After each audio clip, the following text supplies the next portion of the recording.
I den her video viser jeg, hvordan I kan overføre tal elektronisk til tolderskat.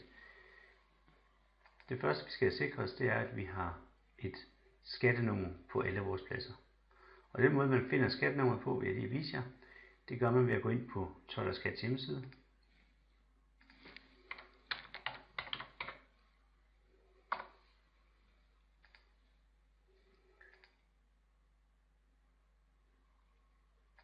Jeg logger ind med min tag-selv-kode.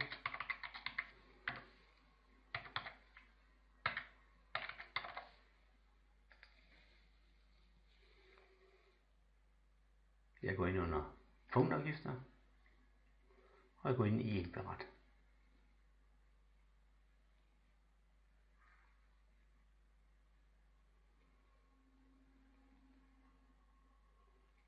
Den er vist bare lidt langsomt, den skal nok komme. Der kom den. Jeg går så ind i en tilfældig, der hedder indberet. Det nummer, der står her, det ID-nummer, som er relateret til Sharks brughul, er det nummer, som jeg skal ind og have sat ind på pladsen. Og det nummer, der hedder 9615, viser jeg lige, hvordan man sætter ind. Det gør vi ind under pladser. Så vi går op under pladser.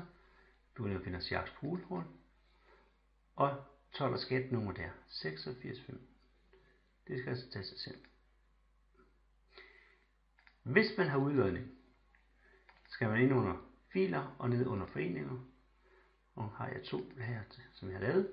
Og der står der et CVR-nummer, og der er et bankkontonummer. De skal være udfyldt, altså CVR-nummer og bankkontonummer, de skal være udfyldt, hvis man bruger udlodning i Shark-systemet til at overføre til tolderskat.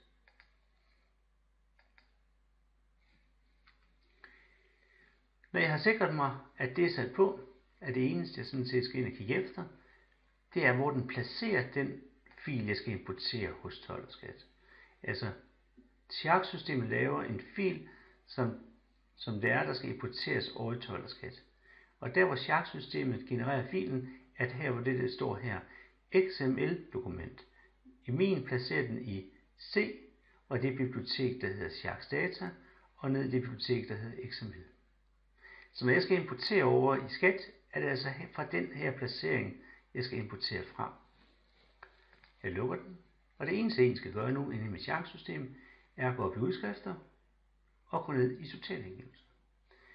Når den har lavet totalangivelsen, har den sådan set også dannet den fil, som jeg skal bruge til at importere over i skat.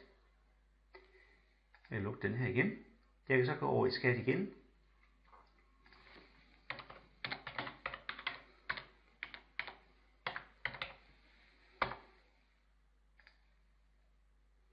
Jeg logger igen ind med min tag-selv-kode. Man kan også komme ind via sin NemID, hvis man overholder til det.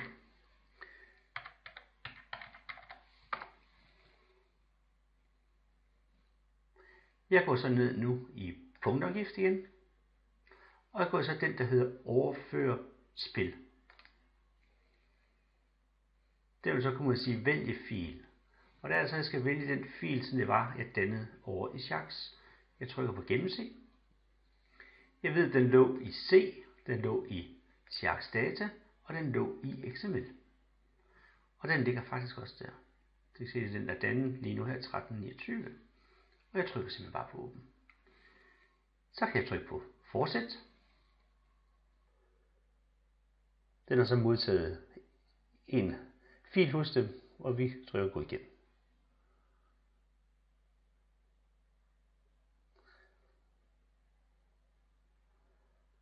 Jeg har så fået en kvittering herpå, og jeg har det ID-nummer til min homebanking hernede. Så den kan jeg så skrive ud.